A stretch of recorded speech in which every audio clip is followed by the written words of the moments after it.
Actually మనకి ABS అని చెప్పేసి ఒక కొత్త రోగం. ఇది విచిత్రమైన రోగం అని చెప్పొచ్చు. 1940స్‌లో నుంచి ఇప్పటి వరకు 1940 నుంచి 2025 వరకు చూసుకుంటే ఓన్లీ 100 మంది పేషెంట్‌కి రోగం అయితే ఉంటది. ఈ రోగం వింటే మాత్రం వెరైటీగా ఉంటది. ఇది మీరు మందు దాక్కుండానే కిక్కెక్కిద్దనమాట. సో పూర్తి వివరాల్లోకి వెళ్దాం. అమెరికాలో 61 ఏళ్ల ఒక లేడీ వచ్చింది. హాస్పిటల్‌కొస్తే ఆమె లివర్ అంతా చెడిపోయింది, పాడైపోయింది.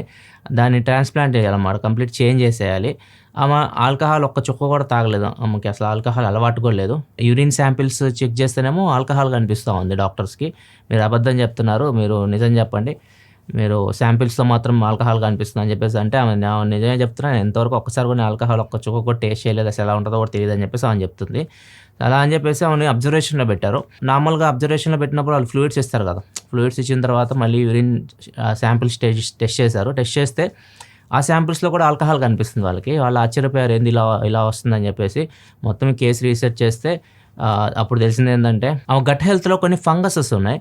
అవి ఏం చేస్తున్నాయంటే ఆమె ఏమైనా తాగనివ్వండి, ఏమైనా తినిందనుకోండి, సో దాన్ని ఈ ఫంగస్ ఏం చేస్తుందంటే ఆల్కహాల్‌లా మార్చేస్తుంది. సో దీనివల్ల లివర్ ఫిల్టర్ చేయడం ఇవన్నీ ఆమెకు ప్రాబ్లమ్ అయిపోయి ఆమెకి మత్తెక్కుతదనమాట. ఒక్కోసారి కింద పడిపోతుంటది కళ్ళు తిరిగేసి. అంటే తాగకుండానే మత్తెక్కి కింద పడిపోతా ఉంటది. ఇట్లా చాలా ప్రాబ్లమ్స్ అయితే ఫేస్ చేసింది. ఫైనల్‌గా అయితే లివర్ కూడా ఉంది డ్యామేజ్ అయింది. సో ఇవి మొత్తం రీసెర్చ్ చేస్తే తెలిసిందేంటంటే ఇవి ఓన్లీ 100 కేసులు మాత్రమే ఉన్నాయి 1940 నుంచి. ఈ రోగం పేరు ఏబిఎస్.